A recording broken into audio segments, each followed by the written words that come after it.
तारीख़ इस्लाम का वो अजीम जरी और माहिर तीर अंदाज जिसका चलाया हुआ तीर कभी ख़ता नहीं जाता था और जिसकी दुआ अर्श इलाही पर ऐसे कबूल होती थी जैसे ज़मीन पर किसी बादशाह का हुक्म चलता है। वो वाहिद खुशनसीब सहाबी जिनके लिए अल्लाह के आखिरी नबी सल्लल्लाहु अलैहि वसल्लम ने फरमाया, ए साद, तीर चलाओ, आज तुम पर मेरे माँ बाप कुर्बान हों।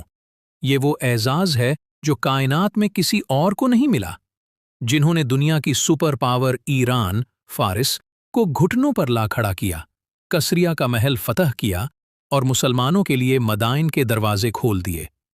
आज हम दास्तान सुनाएंगे फातेह ईरान सैयदना साद बिन अबी वकास की।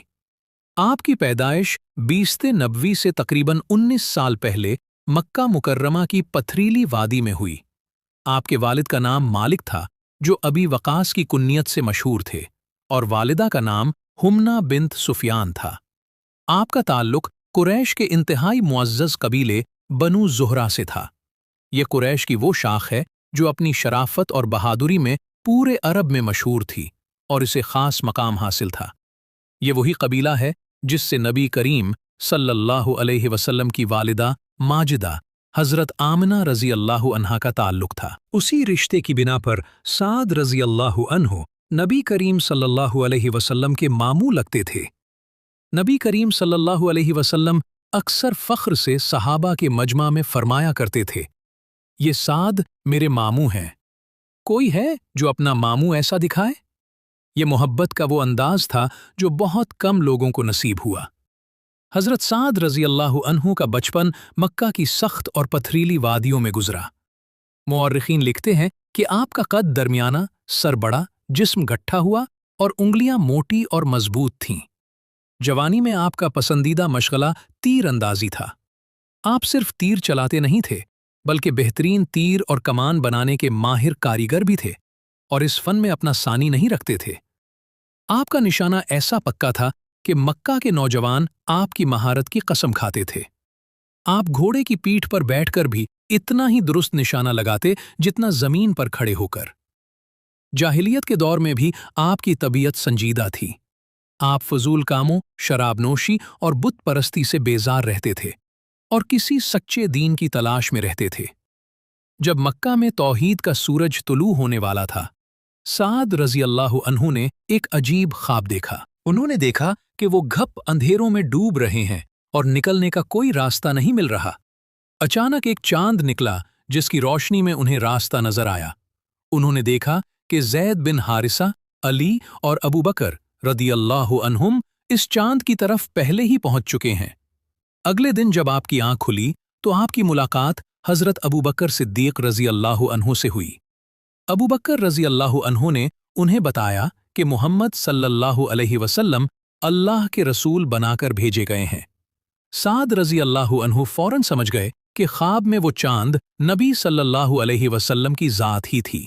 वो हज़रत अबू बकर रज़ी अल्लाहु अन्हु के साथ फौरन बारगाह रिसालत में हाजिर हो गए।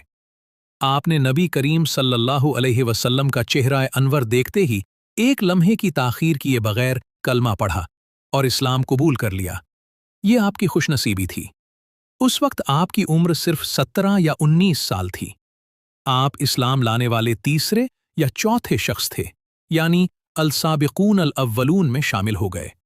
लेकिन असल इम्तिहान अब शुरू हुआ जब आपकी वालिदा हम्मना बिन्त सुफियान को, जो एक सख्त मिजाज मुशरिका थी, पता चला कि बेटा मुसलमान हो गया है तो घर में कहराम मच गया। माँ ने गुस्से में कहा, ए साद, ये तुमने कौन सा नया दीन निकाल लिया है? क्या तुम अपने बाप दादा के दीन को छोड़ दोगे? खुदा की कसम मैं तुमसे बात नहीं करूंगी। उसने कसम खा ली, या तो तुम मोहम्मद सल्लल्लाहु अलैहि वसल्लम का दीन छोड़ दो वरना मैं खाना पीना छोड़ दूंगी, न साए में बैठूंगी यहां तक कि मर जाऊं। हज़रत साद रज़ी अल्लाहु अन्हु अपनी वालदा से बेपनाह मोहब्बत करते थे। माँ की ये हालत उनके लिए सुहाने रूह थी। वो शदीद ज़हनी अज़ियत और कश्मकश में मुब्तला हो गए। एक दिन गुजरा, दूसरा दिन गुजरा, माँ की हालत बिगड़ती गई। होंठ खुश्क हो गए, आंखें अंदर धंस गईं और वो निढाल होकर जमीन पर पड़ी रही। मक्का के लोग जमा हो गए और साद रज़ी अल्लाहु अन्हु को ताने देने लगे।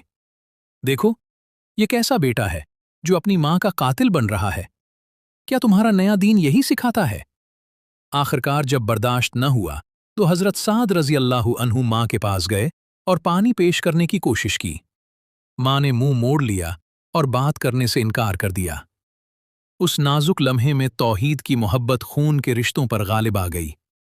آپ نے ماں کے کان کے قریب اپنا منہ کیا اور وہ تاریخی جملہ کہا، اے میری ماں، تم جانتی ہو کہ میں تم سے کتنی محبت کرتا ہوں، لیکن خدا کی قسم اگر تیری 100 جانیں بھی ہوں اور وہ ایک ایک کر کے نکل جائیں تب بھی میں اللہ کے سچے دین کو ہرگز نہیں چھوڑوں گا۔ اب تیری مرضی ہے تو چاہے کھا یا نہ کھا، میرا فیصلہ اٹل ہے۔ جب ماں نے بیٹے کا یہ پہاڑ جیسا عزم دیکھا تو اسے یقین ہو گیا کہ سعد اب واپس نہیں آئے گا۔ اس نے ہار مان کر پانی پی لیا اور کھانا کھا لیا۔ اللہ تعالیٰ کو سعد رضی اللہ عنہ کی یہ استقامت اتنی پسند آئی کہ اسی موقع پر قرآن کی آیات نازل ہوئیں کہ والدین کی اطاعت کرو مگر شرک کے معاملے میں ان کی بات ہرگز نہ مانو۔ اس واقعے کے بعد مکے میں مسلمانوں پر ظلم کے پہاڑ ٹوٹنے لگے۔ کفار نے مسلمانوں کا جینا حرام کر دیا تھا۔ حضرت سعد رضی اللہ عنہ بھی اس آزمائش سے گزرے۔ ایک بار جب مسلمان ایک گھاٹی میں چھپ کر نماز پڑھ رہے تھے، ابو سفیان اور دیگر کفار آ گئے اور مذاق اڑانے لگے۔ بات گالی گلوچ تک جا پہنچی۔ حضرت سعد رضی اللہ عنہ کے جلال میں آ گئے۔ آپ کے پاس کوئی تلوار نہ تھی۔ آپ نے زمین سے اونٹ کی ایک سوکھی ہوئی ہڈی جبڑا اٹھائی۔ آپ نے وہ ہڈی ایک مشرک کے سر پر دے ماری جس سے اس کا سر پھٹ گیا اور خون بہہ نکلا۔ کفار یہ تیوری دیکھ کر بھاگ گئے۔ مورخین لکھتے ہیں کہ یہ اسلام کی تاریخ میں بہایا گیا پہلا خون تھا جو حضرت سعد بن ابی وقاص رضی اللہ عنہ کے ہاتھوں اللہ کی راہ میں بہایا گیا۔ 13 سال تک مکے میں سختیاں جھیلنے کے بعد آخرکار اللہ تعالیٰ نے مسلمانوں کو مدینہ یثرب کی طرف ہجرت کرنے کی اجازت دے دی۔ حضرت سعد رضی اللہ عنہ نے بھی ہجرت کی تیاری کی۔ انہوں نے اپنا گھر بار، مال و اسباب اور رشتہ دار سب کچھ دین کی خاطر چھوڑنے کا فیصلہ کر لیا۔ رات کے اندھیرے میں آپ نے کعبۃ اللہ کو الوداعی نظر سے دیکھا اور اپنے بھائی عمیر بن ابی وقاص کے ساتھ مدینہ کی راہ لی۔ 450 کلومیٹر کا یہ سفر انتہائی کٹھن اور خطرناک تھا، لیکن ایمان کی طاقت نے راستے کی مشکلات کو آسان بنا دیا۔ جب آپ مدینہ پہنچے تو انصار نے آپ کا شاندار استقبال کیا۔ آپ نے ہجرت کے بعد اپنی زندگی کو نئے سرے سے شروع کیا۔ نبی کریم صلی اللہ علیہ وسلم نے مہاجرین اور انصار میں بھائی چارہ قائم کیا۔ حضرت سعد رضی اللہ عنہ نے بھی اپنے انصاری بھائی کے ساتھ مل کر محنت مزدوری شروع کی۔ مدینہ میں یہودیوں اور مشرکین کے خطرات کی وجہ سے آپ نے رضاکارانہ طور پر نبی کریم صلی اللہ علیہ وسلم کی حفاظت کی ذمہ داری سنبھال لی۔ ایک رات نبی صلی اللہ علیہ وسلم جاگ رہے تھے۔ انہوں نے باہر ہتھیاروں کی کھنک سنی تو پوچھا، کون ہے؟ باہر سے آواز آئی، میں سعد بن مالک ہوں۔ آپ نے فرمایا، اے اللہ کے رسول، میرے دل میں آپ کی حفاظت کا ڈر پیدا ہوا تو میں پہرا دینے آ گیا۔ نبی صلی اللہ علیہ وسلم یہ سن کر بہت خوش ہوئے۔ نبی صلی اللہ علیہ وسلم نے ان کے لیے دعا فرمائی اور پھر سکون سے سو گئے۔ یہ وہ محبت تھی جو سعد رضی اللہ عنہ کو اپنے قائد سے تھی۔ 2 ہجری کا سال آیا۔ مدینہ پر قریش کے حملے کا خطرہ منڈلانے لگا۔ حق و باطل کا پہلا مارکا بدر کے میدان میں ہونے والا تھا۔ حضرت سعد رضی اللہ عنہ نے اپنی کمان کس لی اور تیروں کے ترکش بھر لیے۔ آپ پیدل دستے میں شامل تھے اور ہر لمحہ شہادت کے لیے تیار تھے۔ اس جنگ میں آپ کے ساتھ آپ کے 9 عمر بھائی عمیر بھی تھے۔ عمیر چھپ رہے تھے تاکہ نبی صلی اللہ علیہ وسلم انہیں چھوٹا سمجھ کر واپس نہ بھیج دیں۔ جب نبی صلی اللہ علیہ وسلم نے عمیر کو دیکھا تو واپس جانے کا حکم دیا۔ عمیر رو پڑے۔ سعد رضی اللہ عنہ نے سفارش کی تو نبی صلی اللہ علیہ وسلم نے اجازت دے دی۔ حضرت سعد رضی اللہ عنہ نے اپنے چھوٹے بھائی کے گلے میں تلوار لٹکائی کیونکہ وہ چھوٹے قد کے تھے۔ دونوں بھائی خوشی خوشی میدان کی طرف بڑھے۔ بدر کے میدان میں آپ نے اپنی تیر اندازی کے ایسے جوہر دکھائے کہ کفار کی صفوں میں کھلبلی مچ گئی۔ آپ کا ہر تیر دشمن کا سینہ چیرتا ہوا نکلتا تھا۔ اسی جنگ میں आपके छोटे भाई उमैर शहीद हो गए। साद रजी अल्लाह अन्हु ने भाई की शहादत पर सब्र किया और जिहाद जारी रखा। फिर 3 हिजरी में ग़ज़वा उहद का मुश्किल तरीन दिन आया। ये वो दिन था जब हज़रत साद रजी अल्लाह अन्हु की शुजाअत ने तारीख़ रकम कर दी। उहद में जब मुसलमानों की फतह शिकस्त में बदल गई और भगदड़ मच गई, तो बहुत कम सहाबा नबी सल्लल्लाहु अलैहि वसल्लम के पास रह गए थे। उन नाजुक लम्हात में हज़रत साद बिन अबी वक़ास रज़ी अल्लाहु अन्हु नबी सल्लल्लाहु अलैहि वसल्लम के सामने ढोहाल बनकर खड़े हो गए और दुश्मनों को करीब आने से रोक दिया। आप इतनी तेजी से तीर चला रहे थे कि नबी करीम सल्लल्लाहु अलैहि वसल्लम खुद अपने दस्ते मुबारक से उन्हें तीर पकड़ाते जा रहे थे ताकि सिलसिला न टूटे। और ज़बान रिसालत से वो अल्फाज निकले जो किसी और के लिए नहीं निकले। इर्मी या साद, फिदा का अबी व उम्मी, तीर चलाओ ए साद, तुम पर मेरे माँ बाप कुर्बान हों। हज़रत अली रज़ी अल्लाहु अन्हु फरमाते हैं कि मैंने नबी सल्लल्लाहु अलैहि वसल्लम को किसी और सहाबी के लिए अपने वालदैन का नाम लेते हुए नहीं सुना सिवाय साद के। इसी जंग में एक काफिर हिब्बान मुसलमानों का मजाक उड़ा रहा था। नबी सल्लल्लाहु अलैहि वसल्लम ने साद से कहा, इसे मारो। साद रज़ी अल्लाहु अन्हु का तीर सीधा उसके गले में लगा। वो गिरकर हलाक हो गया। नबी करीम सल्लल्लाहु अलैहि वसल्लम इस मंजर को देखकर मुस्कुराए और साद रज़ी अल्लाहु अन्हु के निशाने की तारीफ की। इसी दिन नबी सल्लल्लाहु अलैहि वसल्लम ने उनके लिए दुआ फरमाई, ए अल्लाह, साद का निशाना पक्का कर दे और उसकी दुआ हमेशा कबूल फरमा। इस दुआ की बरकत से आप मुस्तजाबुद्दावात बन गए। लोग आपकी दुआ की उम्मीद रखते थे और आपकी बद्दुआ से पनाह मांगते थे। ग़ज़वा-ए उहद के बाद भी आप हर मार्के में पेश रहे। सुलह हुदैबिया हो, फतह मक्का हो या ग़ज़वा-ए हुनैन, साद रज़ी अल्लाहु अन्हु का तीर हमेशा इस्लाम के दुश्मनों पर बरसता रहा। आपने अपनी पूरी जवानी नबी करीम सल्लल्लाहु अलैहि वसल्लम की खिदमत और इस्लाम के दिफा में गुजार दी। आपका शुमार उन 10 सहाबा में होता है जिन्हें दुनिया में जन्नत की बशारत मिली। 10 हिजरी में हुज्जतुल विदा के मौके पर आप नबी सल्लल्लाहु अलैहि वसल्लम के हमराह थे। यहाँ आप शदीद बीमार हो गए और जिंदगी की उम्मीद खत्म हो गई। आपने नबी सल्लल्लाहु अलैहि वसल्लम से पूछा, या रसूल अल्लाह, क्या मैं अपनी सारी दौलत सदका कर दूं? नबी सल्लल्लाहु अलैहि वसल्लम ने मना फरमा दिया। फिर तिहाई, 1 बिटा की इजाजत दी।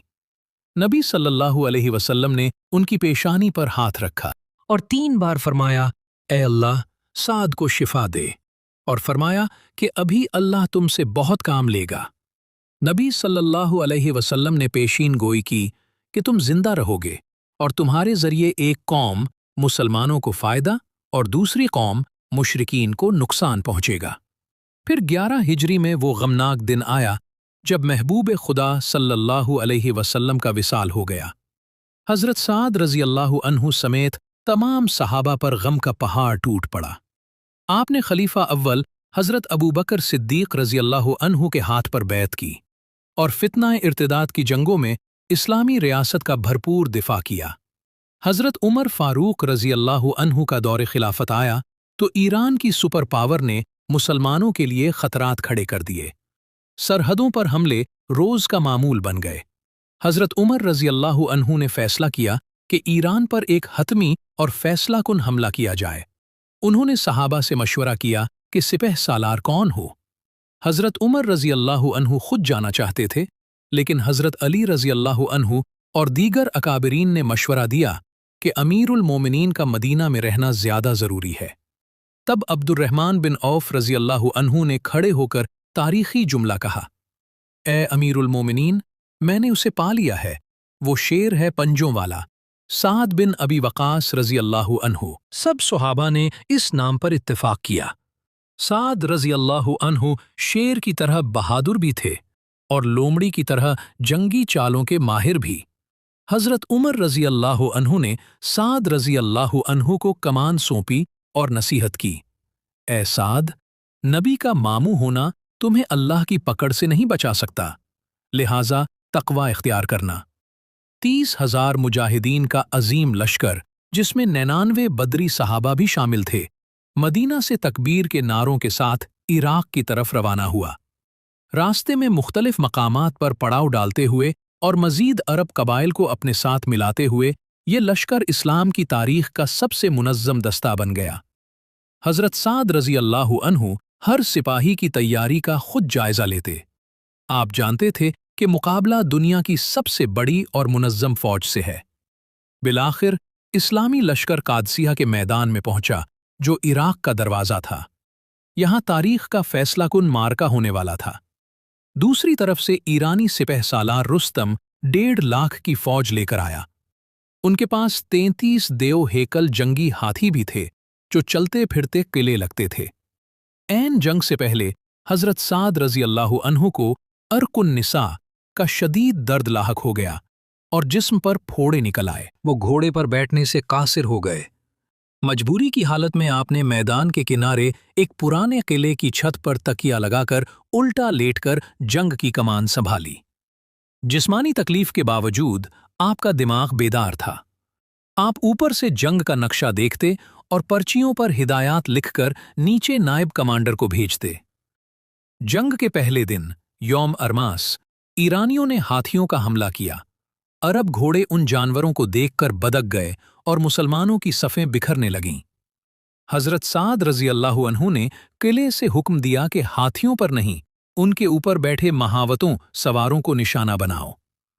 بنو اسد کے تیر اندازوں نے ایسا ہی کیا اور ہاتھیوں کے سوار گرا دیے، جس سے ہاتھی بے قابو ہو گئے، لیکن خطرہ ہاں ابھی ٹلا نہیں تھا۔ رات ہوئی تو جنگ تھم گئی۔ سعد رضی اللہ عنہ درد سے کراہ رہے تھے، لیکن ان کی زبان پر اللہ سے فتح کی دعائیں جاری تھیں۔ دوسرے دن یوم اغواس شام سے حضرت قیقاع بن عمرو رضی اللہ عنہ تازہ دم دستوں کے ساتھ پہنچ گئے، جس سے مسلمانوں کے حوصلے بلند ہو گئے۔ حضرت قیقاع نے اونٹوں کو عجیب لباس پہنا کر اتارا، جس سے ایرانی گھوڑے اسی طرح ڈر گئے جیسے کل مسلمانوں کے گھوڑے ہاتھیوں سے ڈرے تھے۔ تیسرے دن یوم اماس ایرانی پھر ہاتھی لے آئے۔ اس بار سعد رضی اللہ عنہ نے حکم دیا کہ ہاتھیوں کی آنکھوں اور سوڑوں پر وار کرو۔ مجاہدین نے جان پر کھیل کر ہاتھیوں کی سونڈیں کاٹ دیں۔ درد سے پاگل ہو کر ہاتھی اپنی ہی فوج کو روندتے ہوئے دریا میں جا گرے۔ تیسری رات جنگ رکی ہی نہیں اور صبح تک جاری رہی۔ اسے لیلۃ الحریر، شور والی رات کہتے ہیں، کیونکہ تھکاوٹ سے مجاہدین کے منہ سے صرف آوازیں نکل رہی تھیں۔ چوتھے دن اللہ کی مدد آ گئی۔ ایک شدید آندھی چلی، جس نے ایرانیوں کے خیمے اکھاڑ دیے اور ریت ان کی آنکھوں میں بھر دی۔ ایرانی سپہ سالار رستم مارا گیا۔ جیسے ہی اس کا سر نیزے پر بلند ہوا، ایرانی فوج میں بھگدڑ مچ گئی اور وہ میدان چھوڑ کر بھاگے۔ اللہ نے مسلمانوں کو عظیم الشان فتح عطا فرمائی۔ یہ فتح ایران کی تاریخ کا ٹرننگ پوائنٹ ثابت ہوئی، جس نے مجوسی سلطنت کی کمر توڑ دی۔ جنگ کے بعد حضرت سعد رضی اللہ عنہ تکلیف کے باوجود قلعے سے نیچے اترے اور اپنے سپاہیوں کو گلے لگایا۔ آج ان کی حکمت عملی کامیاب ہو چکی تھی۔ قادسیہ میں رکنے کی بجائے سعد رضی اللہ عنہ نے حکم دیا کہ فوراً پیش قدمی جاری رکھو اور کسرا کے دارالحکومت مدائن کا رخ کرو۔ لشکر دریائے دجلہ کے کنارے پہنچا تو دیکھا کہ ایرانیوں نے پل توڑ دیے ہیں اور دریا طغیانی پر ہے۔ بظاہر پار کرنے کا کوئی راستہ نہیں تھا۔ حضرت سعد رضی اللہ عنہ نے اللہ کا نام لیا اور اپنا گھوڑا موجیں مارتے دریا میں ڈال دیا۔ ان کے پیچھے پورا لشکر پانی میں اتر گیا۔ السلام علیکم۔ ویڈیو بہت لمبی ہو جانی تھی، اسی وجہ سے اسے 2 پارٹس میں کنورٹ کر دیا گیا ہے۔ اگلا پارٹ اپلوڈ کر دیا گیا ہے، ضرور دیکھیے گا۔ اسلامی تعلیمات کا جو سلسلہ شروع کیا گیا ہے، انشاءاللہ اس میں بہت کچھ آپ کو بتایا جائے گا، بہت ساری چیزیں دکھائی جائیں گی۔ ہمارا مقصد صرف اسلامی معلومات کو عام کرنا ہے۔ ہمارا مقصد صرف اللہ کے دین کی فلاح اور اللہ کے دین کی لوگوں سے آگاہی ہے۔ ہمارا مقصد کسی بھی قسم کا فرقہ واریت یا کسی بھی قسم کی غلط پوسٹ یا اسلام کے متعلق غلط بات شیئر کرنا نہیں ہے۔ ہمارا مقصد صرف دین کی فلاح اور اللہ کی رضا حاصل کرنا ہے۔ ہم نے جتنی بھی معلومات شیئر کی ہوئی ہیں، ہر ویڈیو کے آخر میں وہ معلومات کہاں سے لی گئی ہیں، کس بک سے لی گئی ہیں، اور ان معلومات کا تعلق کس جگہ سے ہیں، وہ معلومات کس نے لکھی ہیں، تمام انفارمیشن ہر ویڈیو کے آخر میں دی جاتی ہیں۔ ہمارا مقصد صرف تعلیمات ہے۔ اللہ آپ کا حامی و ناصر ہو۔